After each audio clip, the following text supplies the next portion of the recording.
Julian Beaudoin alleged that an opponent and people associated with that opponent directed intimidating threats at his family. Is it your understanding that he's referring to you or people associated with your campaign? And did you or anyone employed or retained by your campaign or any outside organization communicating with your campaign contact Beaudoin or his family about ending the race?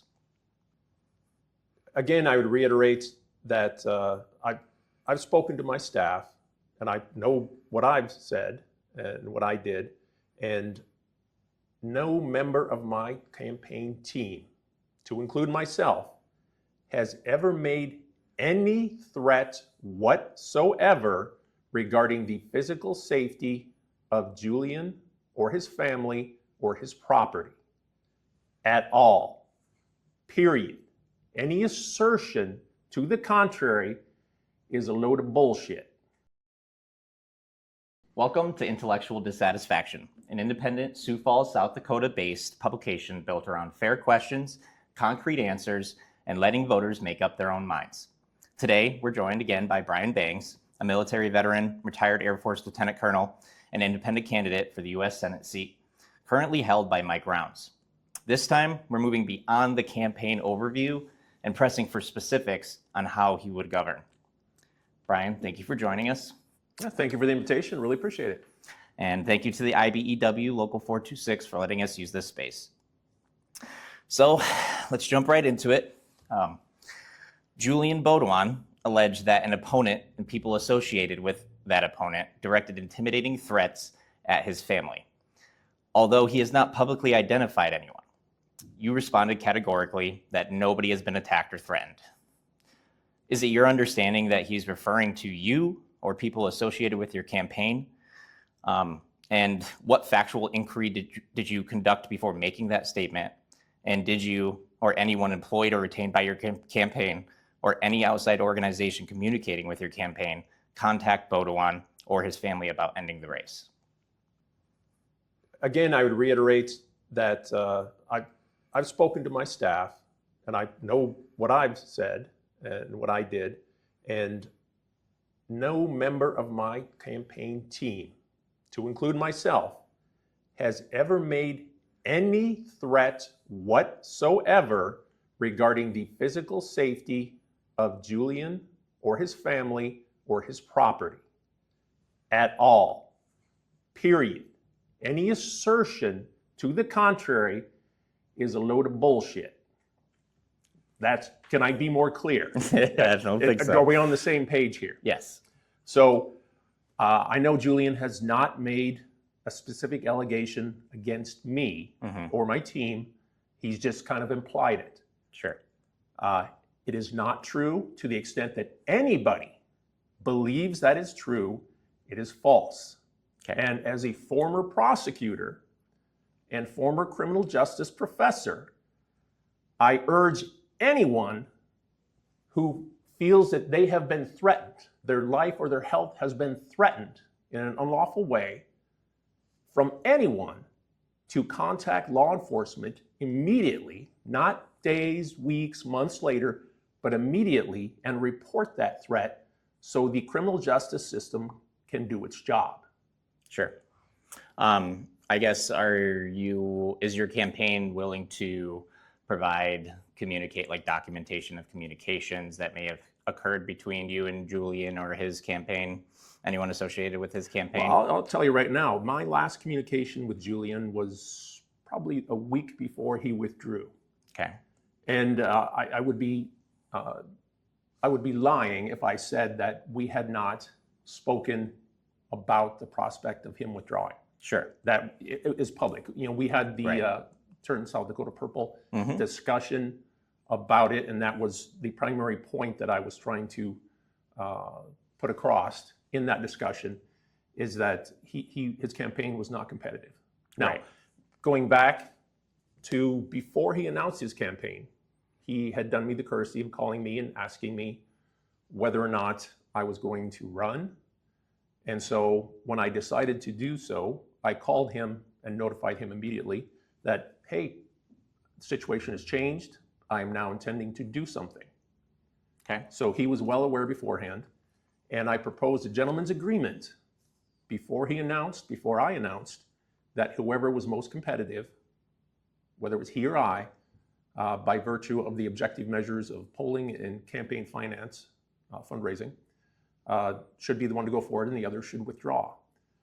I made that offer to him. He refused it. I made that offer to him again months later. He refused it again. Sure. So I've always been of the standpoint that whoever's more competitive should go forward. We culminated in the situation shortly before his withdrawal, where he had $3,000 in his bank account, campaign finance account, and $14,000 in debt. And the polling, he had not done polling because he could not afford polling. I had done polling that showed me 4 points behind the incumbent, Senator Rounds. Yep. And he was either 20 or 25 points behind Senator Rounds. So based on the objective measures that I proposed to him before anybody did anything, I was trying to make the case to him that you're not competitive, and I know you've refused the offer, but common sense says 3 of us on the ballot means Mike Rounds wins. Right. So I had a conversation with him roughly a week before he withdrew, and I'd contacted him about a week and a half before to set up this conversation and say, hey, I'd like to meet you in person in Sioux Falls. I volunteered to come over here, and he'd agreed and said, yeah, let me get back to you on when we can do this. So he texted me, and I had not traveled because I had not heard back from him.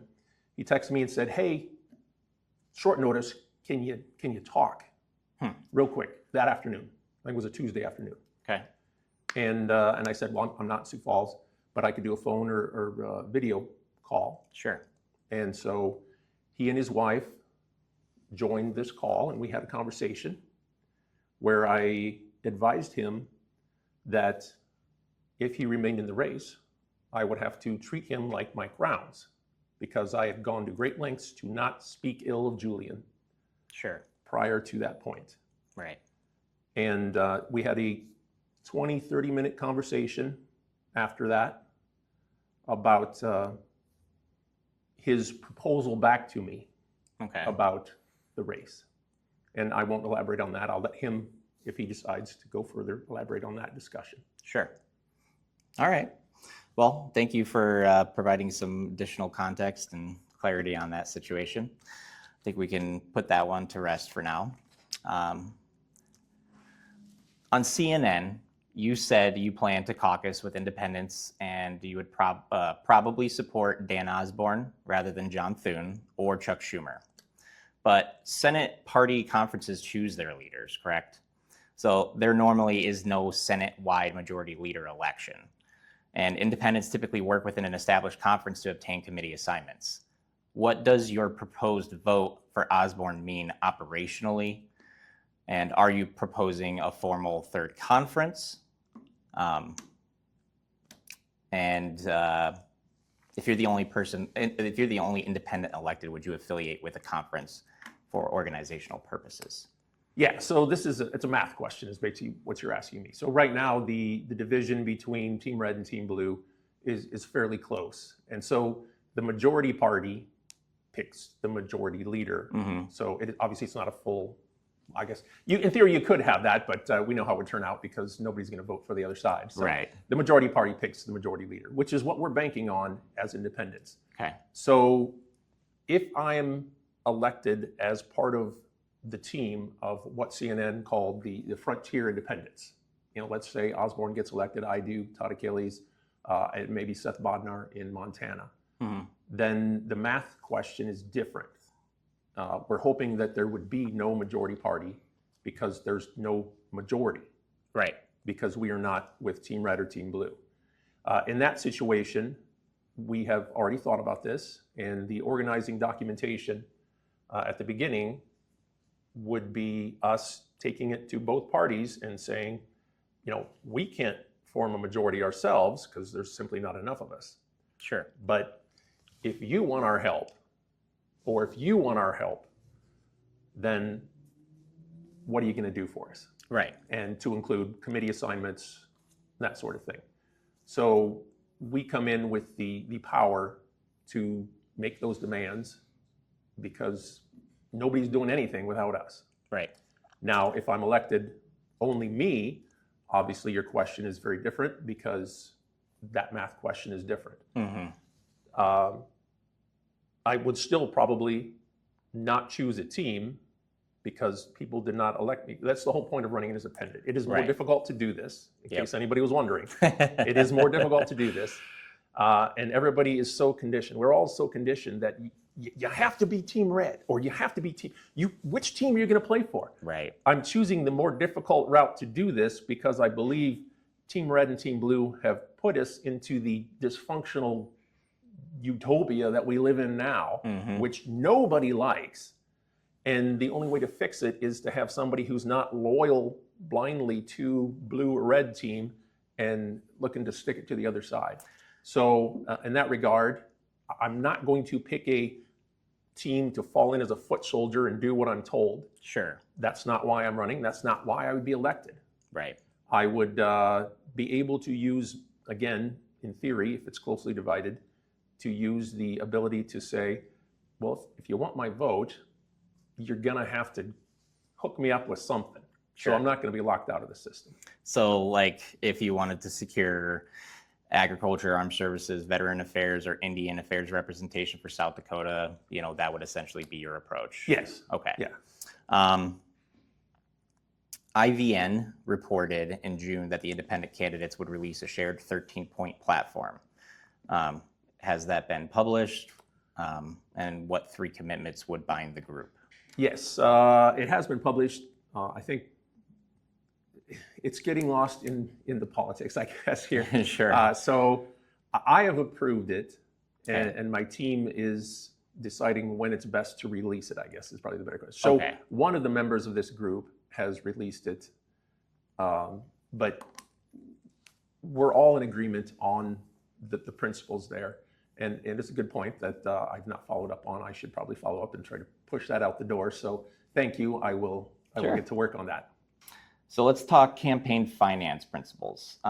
Your website, and we've discussed prior as well, says that you are not taking corporate PAC money and describes PACs and super PACs as part of a corruption platform. Yes. So FEC records show your committee accepted $5,000 from No Surrender Fund, which is registered as a hybrid PAC with separate contribution and non-contribution accounts. That contribution may be completely lawful and is not necessarily corporate money, right? But what is your exact written rule, and why does that contribution, qualify for your campaign versus the average corporate PAC? Well, the corporate PACs exist for the reason of advancing corporate interests. Right. So basically, in my mind, corporate PACs exist to buy the vote of the elected official. Now, a PAC I will note that we are sitting in the IBEW hall, so a union hall, and I am talking to unions, specifically because I am pro people who work for a living. Now, if the union PACs want to offer me money, I will accept it. Sure. Because I believe the cause of those PACs is aligned with the cause of what I'm running to do. So I will accept it. Now, should these things exist in general, I would say you're buying influence no matter who's doing it. Right. So should they exist?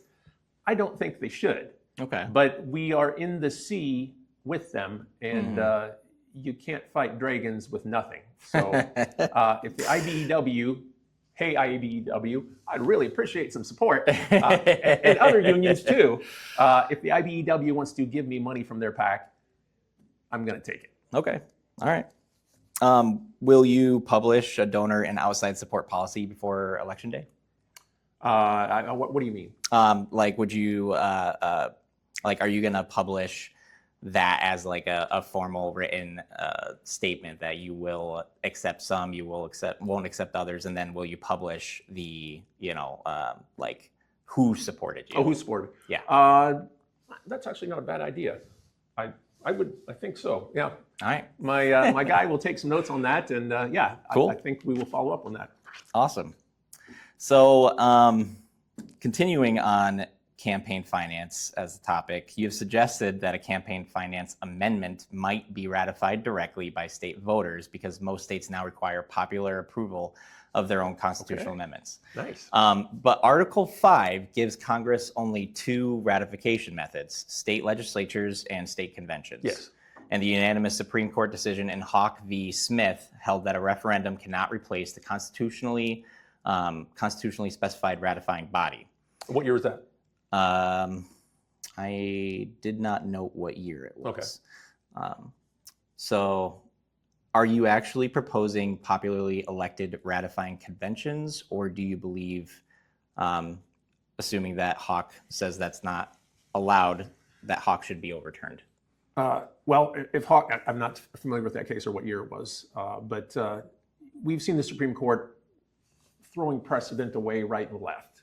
Now, from the standpoint of me making that argument, then I'm still of the opinion that if a state legislature cannot address its own constitution, it cannot change it itself, it does not have the power that was granted to it by the United States Constitution anymore. Sure. So the way you get there, and the way I'd have to read the case again is see what happened here. But the argument, my background is international law. So there is a basis in international law for nullifying a treaty, an agreement, which is basically what the Constitution is between states, if the facts underlying that agreement no longer exist. And I would argue that the facts underlying the amendment clause for the United States Constitution no longer exist, with the exception of Delaware. So I am still of the proponent that if the power comes from the people, which is what the Constitution says at the beginning, we the people, popular sovereignty. The whole idea of this government is that the people empower the government. Now, the people, if the people gave the government that ability to amend the Constitution, did they lose it entirely themselves? If it is their power to give. So there's a lot of jurisprudential arguments to be had in this. And the Supreme Court has led us astray before. For example, I would highlight the Citizens United decision where they flipped over a precedent that had gone back to the last century about campaign finance. Right. Yeah. We need to have this war as people. Sure. If the power belongs to the people, it does. Right. Period. It's no not like, between. oh, no, you gave it away. You don't have that power anymore. But if it's our power to give away, we want it back. Right. And that's what we're going to be asking for. So I'm happy to have that fight. All right. If that theory fails, what statutory campaign finance bill comes first? Well, I would highlight again, I kind of alluded to it before. 1907, the Tillman Act was the first federal campaign finance law in U.S. history. Flat prohibited corporate or banking contributions to federal candidates. Okay. Let's resurrect it, get it in there again, make the Supreme Court again say, no, the first time we said it was cool in, I want to say 1916, we were wrong. Now we have to have money in politics, but the Supreme Court is corrupt. Okay. It's corrupted by money. Yeah. Now you look it up. The way to fix the Supreme Court, this is an entirely different issue, but I'm on a roll here, so let's go for run with it. The way to fix the Supreme Court, I've heard court packing, and people have asked me about court packing. Should we increase the numbers? I'm not a fan of court packing. I think that's a stupid short-term fix for an issue. The actual fix is to change the structure of the court in the sense of term limits. Interesting. 18 years. 18 years for every justice, and then a rotational thing. So every justice, every 2 years. Okay. Somebody would roll off, get senior status. It does not have to be a constitutional amendment. If we just say at 18 years, a Supreme Court justice transitions to senior status. And senior status does not include actively hearing cases on the court anymore. You get other duties as assigned, because that would then not create a problem for the lifetime judicial appointment. Every 2 years, somebody rolls off the court, and then every president would have the ability to appoint 2 justices every term. And it's not something like somebody just died or, oh, somebody's going to retire like it is right now. It would be consistent. So every election, every presidential election then becomes a referendum on, we know 2 people are going off the court. So vote for whoever you want to fix the system. That's an interesting proposal. Do you think that there's a better mechanism in which we could check the actions of the justices, like in terms of like whether they're maybe taking money from a specific individual that may have some relation to a party involved in a Cases case? involved, yeah. So you're pointing to things that have actually happened. Right. No, right now the Supreme Court, I will note that there is a code of ethics, a binding code of ethics for federal judges, except for the United States Supreme Court justices. Right. Yep. We need a binding code of ethics to apply, even if it was just the exact same standards that every other judge lives under, to the Supreme Court justices, and have it be enforceable. Who would enforce that? Well, Congress could create an entity. So the United States Constitution creates one court. It lists one court, and that is the Supreme Court. Every other court, the district courts, the appellate courts, everything else in the U.S. judicial system is created by Congress, by statute. So they could create another entity to hold them accountable. Sure. I mean, that definitely may not be a bad idea. All right. So I want to talk about the wealth tax again. I know I kind of pressed you a little bit in our last interview. And I just want to try to flesh this out a little bit more with some more specifics. In our first interview, you supported returning toward the 1998 tax code, correct? And imposing a wealth tax on billionaires, comparing it to property taxation, essentially. Are you proposing an annual tax on net assets, a minimum income tax that includes unrealized gains, changes to capital gains and estate taxes, or some combination of those things? Like, what's your precise plan of action in that regard? Yeah, I'm not going to rule out anything in particular, but as envisioned at this moment, I will note that your average billionaire has no income, in the sense that you get a paycheck, I get a paycheck, and the government knows if somebody is writing you a check every 2 weeks or every month or something like that, then they are required to report that to the government, to the IRS. So the government knows, which is why we have an income tax, because it's easy to track. Like, money has changed hands. Here's what you get for doing whatever it is that I've hired you to do. Yep. A billionaire does not generally get a paycheck. They have stuff, and they get money from having stuff, or capital gains, that sort of dividends, that sort of thing. So the dividends, at least, is easy to track, but the capital gains, whether you liquidate or whether you just borrow against, I own $10 million worth of stock and I want to borrow against it. Right. Well, I don't have any income whatsoever, but I'm living far better than you, who works for a living. So having a minimum income tax, while great for people who work like us, does nothing whatsoever to result in a billionaire paying a higher tax rate than their secretary, which is what the goal is. Sure. If we just analogize this to I think it's the Forbes magazine lists every year, like the richest Americans. Right. A process akin to that, which is what I will note your county assessor's office does every year. They go out and they say, hey, your house is valued more or less than it was last year. Here's your tax bill. So if we do something like that to say, hey, billionaire, you have increased or decreased your net worth, here's your tax bill. Sure. Pennies on the dollar. Do you think, I've heard, arguments against that, suggesting that essentially the amount it would cost to assess all the, the assets. Will there be stuff missed? Absolutely. You Sure. cannot, particularly with with real estate, it's easy because, hey, it's right there. And we just compare it with the things that are around it. With a billionaire who's actively trying to hide and put stuff overseas, and even South Dakota allows them to hide money in trusts in this state, so the tax man doesn't know. We would have to have a way to penetrate those systems to look for it. But the Forbes magazine somehow figures this out. Even if we just hire them to say, hey, you've ranked, I'm sorry, it's going to be Elon. You've ranked Elon Musk at the top again. with the value of this, and we're going to go off that value. And if he thinks that's wrong, he can say, oh, no, you got it wrong. I'm not worth that at all. Right. So I guess just like a hypothetical, if someone owns a $2 billion private company but has relatively little cash, as we all know is kind of the situation most of the time, how is the business valued? Like, and then who would it be a body that already exists that would evaluate that, or would you have to establish that through Congress? And then is there concerns that that private company would be negatively impacted by whatever the tax applied would be for that private business owner?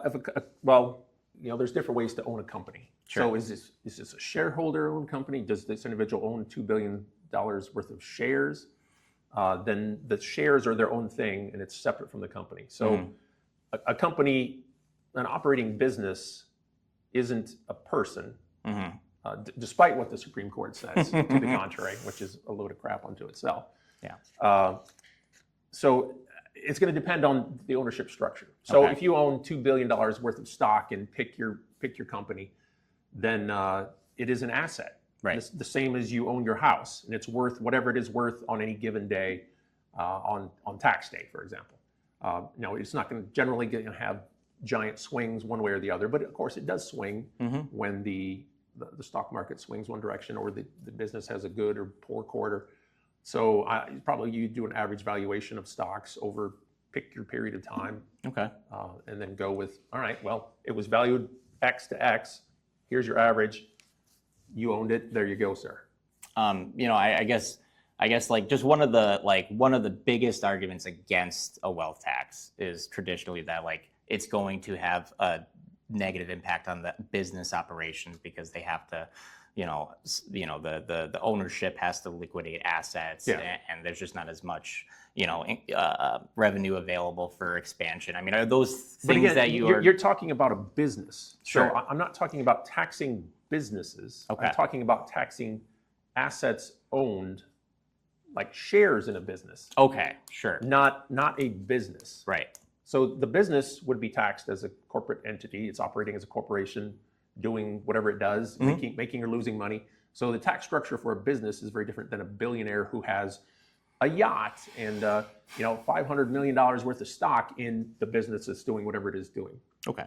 So generally, you're not too concerned about that pouring into business operations. No. No, stock is traded every single day. You buy, sell, whatever. That is a thing that occurs thousands and thousands of times every single day. Okay. Now, would it be, the critique, and I understand the critique, I get it. It's the same critique of you own your house. So you bought your house 30 years ago. Wow, it's worth $1 million now. I only paid $100,000 or even less for it 30 years ago. And you're asking me to pay taxes on $1 million house? I have to sell stuff or get this money from somewhere. I didn't pay anywhere near that much. Blah, blah, blah. We hear that all the time. Right. So if we're making regular people do that, and they are, then the damn billionaires can do the same freaking thing that we have to do. Sure. I totally get that.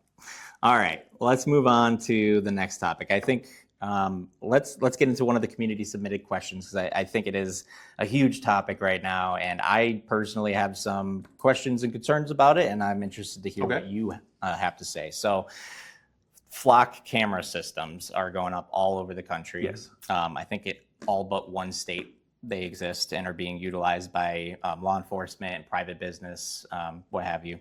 So do you view flock camera systems and any adjacent or similar systems and the manner in which law enforcement agencies are using them to surveil the public as violative of the Constitution?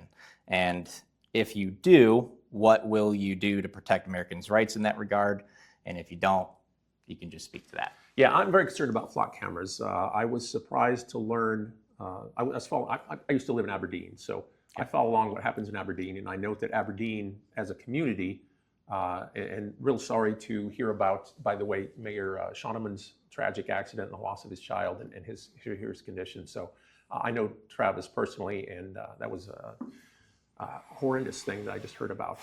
But he was just involved, I think, the last week or two in a discussion about flock cameras and should Aberdeen have them or should they not. So the third largest city in South Dakota decided, no, we're not going to have them. But then I live in Hot Springs now. Okay. And Hot Springs, apparently now, I've learned, never had that discussion. They just said, yeah, flock cameras. Yeah, we'll put them here, here, and here. So apparently there's 3 flock cameras in Hot Springs, South Dakota. Really? Where there's not too many people. Yeah. And people are just driving their pickup trucks. And so it's rural South Dakota. Yeah. Should they be there? The comments when people heard about it were, what are they doing? And you hear the comments of like, oh, if you're not doing anything wrong, you've got nothing to worry about. Right. But the privacy aspect of things is very important to me personally, and I don't think people understand when you marry up these, fleet of flock cameras everywhere watching you. Oh, you just left this corner. Oh, you just turned that corner. Oh, you're down there. Oh, you're in Rapid City now. Oh, I see you're in Sioux Falls. You marry that up with the data centers now that have the capacity to process just inconceivable amounts of information. Then the government has the ability to track you everywhere. Yep. So at a minimum, these things should not be recording information. Okay. And this is at a minimum. I'm not fully decided on whether this is even acceptable. They shouldn't be recording information. They're prone to abuse. They're prone to, we've seen in the news recently, that they're prone to individuals with access going, I wonder what's my old girlfriend doing. That should not be happening. Correct. And that would be happening, more people have access. But, it is beneficial in the sense of it's another set of eyes to, there's a stolen car reported, or a child's been kidnapped in a red SUV with license plate, whatever. To have it be able to be programmed and look out for something like that, and only that. Yeah, I mean, that is a great that utility. would be a positive. So should we be allowing that? But in any event, there needs to be some more stringent regulation by the government, because the privacy, even if it's not occurring right now, the prospect of privacy violation is so massive with these things, we cannot let it just go unchecked. Yeah, and to me, from what I've talked to people about, and kind of my personal view on it is that, they're it's like a warrantless search of any innocent person at any given time, because they're recording the information, putting it into a database, and allowing the agencies to actually go in and type in and search for stuff. Do you think that it may be a reasonable proposition to require that if they want to access those databases, if they do store the data, to have a warrant to actually tap into that database? The storage aspect is already making me nervous, but then yes, if we are in fact to the point where we're going to allow storage for some duration of time, the amount of information you can glean with the data center to just go click, click, click, tell me about this vehicle. Oh, for the last 10 days, here's what they're doing.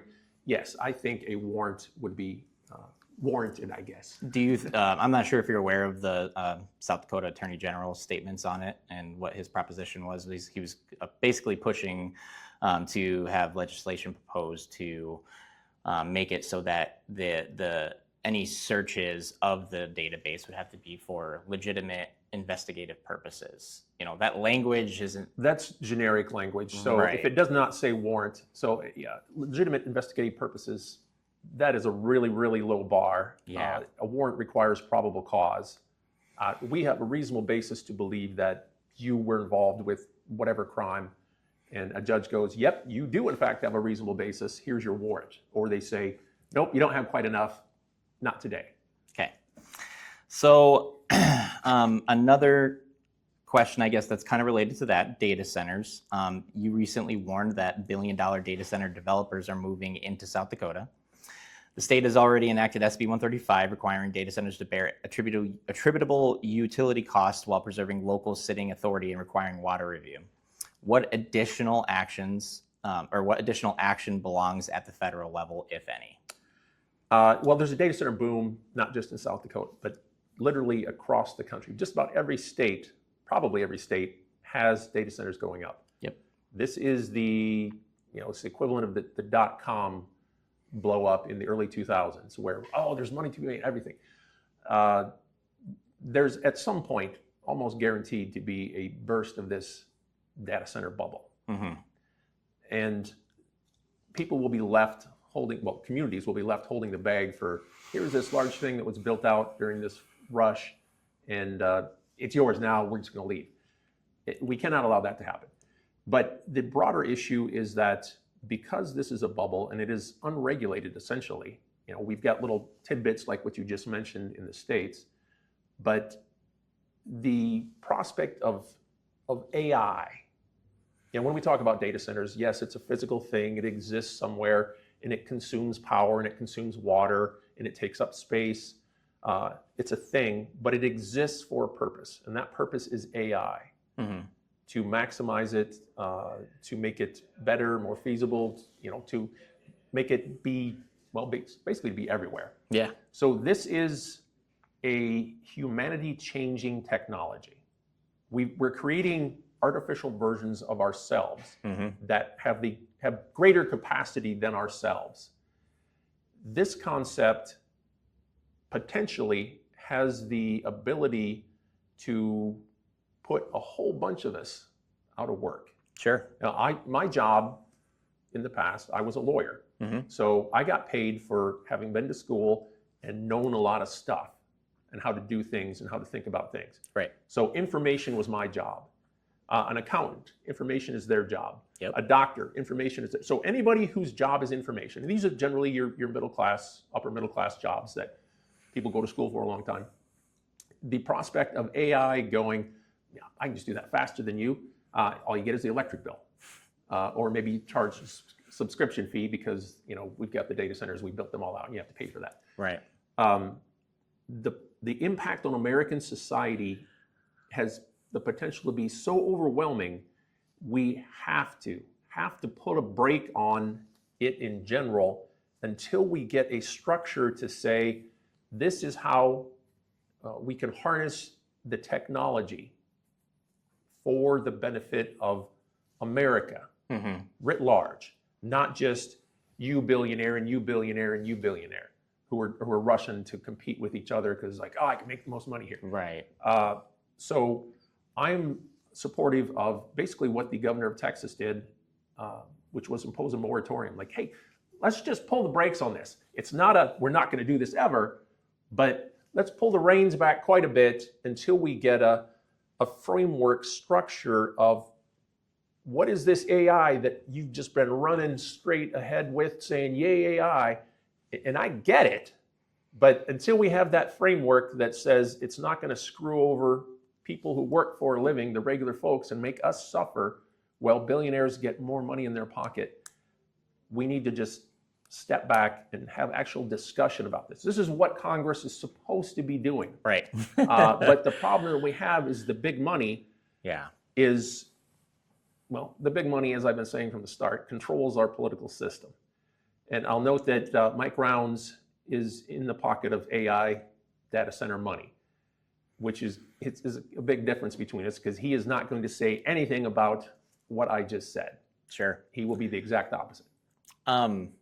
Do you think that maybe some of the concerns are overblown, in the sense of every new technology that comes out, a new technological era, Mm-hmm. for example, computers and the internet comes with, doomsayers and, just a lot of panic and fear. Do you think that maybe some of the concerns about job loss and all that are overblown, or do you think that from your best understanding of it, those are actual legitimate concerns, considering every, AI CEO is saying that we're going to take your jobs?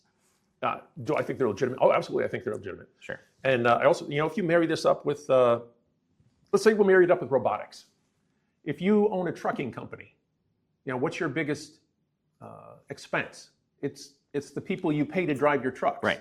And then, they can't drive nonstop for 24 hours. they have to sleep, and you can't work for more than 8 hours, and you have to have your logs and everything. And so there's law enforcement that's out checking, hey, we're going to pull you over, and you've been driving for far too long, trucker. Now you're in trouble. If we marry it up with the ability for robotics, autonomous vehicles like that, then we just, it would make sense if you're a business owner. When that becomes affordable, boom, I'm firing my drivers. Yep. Well, what are the drivers going to do? Well, I know how to drive a truck real well. Maybe I can get a job driving a forklift. Oh, no, those jobs are out too. So the wave of this stuff is going to be unlike anything we've ever seen, I think. And this is the Congress's job to make sure that AI is good. Yeah. It has a prospect of making all our lives much better if done properly.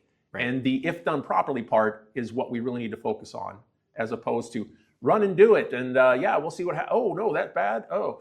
But the money in our politics is making this question, you just throw enough money at a politician. Right. That's not a question for him. Considering that, do you think that it's still important to balance that against adversarial nations and their development of the same technology? Again, it's an arms race. I recognize it. It's equivalent of an arms race. And we've heard people, because obviously I've been public about data centers before. Oh, you just want China to do better than we have literally 10 times more data centers right now than China. Right. So we're not behind just yet. Yeah. And Congress, if it worked like it's supposed to, could come up with an idea of like, we put the brakes on this to get this framework, so when you're going forward, you're not screwing over local communities. And I was at Dakota Fest earlier this week, talking to a farmer, and I go up to people and say, hey, what are your concerns? And without me even asking about data centers, data centers are going to take my water and I've got to irrigate my fields. So that's a legitimate concern. Right. Would I want a data center near me? Absolutely not. And so they're going to be somewhere. Should there be some standards about, hey, where you select your places, and so it's not harming a community, taking their water, jacking up their power? So South Dakota's recognized that, at least to their credit, and I haven't studied that law in particular, but I need to minimize the impact to regular folks. But I think we can do better. So on a federal level, I would support a requirement that every community within, say, 20, 25 miles of a proposed data center gets to vote. Sure. You get a vote and say, if you want to have it, go ahead. But that's at some point in the future, after we get this framework for, let's get everything so we're not just letting it happen and then trying to figure out why it's the way it is. All right. Well, I think we've covered that topic pretty well. It's a fun topic. It is. I agree. I love talking about it. So I want to talk about war powers when funding is packaged with South Dakota defense priorities. You have said that Congress neglected its constitutional duty in the Iran conflict and that you would not vote to keep funding an ill-defined war. What binding legislation would you support? A narrow authorization or an automatic funding cutoff unless Congress approves one, or? Yeah, well, we've got a problem where, because Congress didn't do its job on the front end, the horse is out of the barn and the horse is on the road and is going to get hit by a truck. And we need to get the horse back in the barn without it getting hit by a truck, but there's a lot of trucks running around. So I'm straining my metaphor here, I guess, a little bit. Right now, the status quo is the United States has suffered a massive strategic loss at this point. And I've been asked on, I think it was on CNN, can the United States win this war? Yeah, we could win this war. Sure. We have the capacity to do that. But the question is, how much are you, American, willing to pay? How many lives are you willing to sacrifice for this war? How many trillions, maybe we'll just go with hundreds of billions of dollars, are you willing to add to the national debt to win this war? And what does winning this war mean? Right. Like, what are the criteria? How do we know, like, yes, we've won this war? And this is what Congress was supposed to have been doing on the front end. That's the point of their job, to ask these questions. And I've attended and completed 3 military leadership courses. Okay. One of the things that they teach you hear about is a 19th century Prussian military theorist who's the guy when you're studying military theory, and you hear war is continuation of politics by other means. So where you're in a political engagement and your answer of like winning means this politically, this outcome, unconditional surrender, no nuclear weapons, whatever it is, we need to know that, because you can't get where you're going if you don't know where the destination is. Right. And Congress failed us by not doing that. We need to have an honorable resolution to this, because we cannot, you could, but it would be colossally stupid and be more of a loss to just walk away now saying, as the president said, I think earlier this week, after the B-2 strikes last summer, Iranians weren't going to get a nuclear weapon. So the president has said that, which then calls into question, well, what are we doing now? Right. And why are we doing it? Yeah, and people would argue that it's about oil, with the Strait and the at this point, it is about oil, right? Because the issue that is the single biggest issue, I would say, for the war is we need to have the Strait reopened without Iran charging a tariff to cross through it, or shooting at things if they try to cross through it. So that wasn't a problem before this started, and that needs to be resolved. We can't just sail away and say, well, that was fun, we're done here. The Strait is still closed, and that's somebody else's problem. That is a monumental loss if we do that. So how we're getting out of this, it is a excrement sandwich at this point, and we're going to take a bite at some point. It's just a matter when that's going to be and how big a bite we're going to take. So it was brought to my attention that national parks are being opened up for mining. What is your stance on that? And I guess how would you address any concerns over such activities? Yeah, well, obviously, I worked at a national park. Yep. And I'm a lifelong fan of national parks, as pretty much every American is. Right. They are amazing places, a gift to us from the past, a gift to us basically from Teddy Roosevelt, who said we need to preserve some of these places. Specifically, just as a random aside, I will put in a pitch for Wind Cave here, because most South Dakotans often don't even know about it. Created by Teddy Roosevelt in 1903 in South Dakota here. So, yeah, should we be mining these places? No. They were preserved for a reason. And we should not be auctioning them off for whomever because they can get some whatever resource there's available there. Public lands are public lands. They are not, hey, come in and loot them for whatever you want and leave the problem for the rest of us, having destroyed why they were created as a protected entity to begin with. So would you propose legislation to rein that in? Or? Yeah. I'm not going to support that sort of thing. And to the extent that it's been approved right now, yeah, we're going to rein that in. Okay. I guess we could probably wrap it up, this interview, with one last question. Are you aware of any potential debates with Mike Rounds? Has he stated that he would be interested in debating you, or? Yeah, so we have been contacted by South Dakota Public Broadcasting for debate. I want to say September 14th or 15th, I don't recall exactly. And I promptly accepted. And we got word 2-3 days ago that Mike Rounds is not interested. I've also been contacted by Kello about a debate, and I'll say October, I don't remember the exact days. And I've accepted, and no word from Mike Rounds yet, though. Interesting. So definitely a no on the first one, and Kello is still up in the air? As far as I know, yeah. Okay.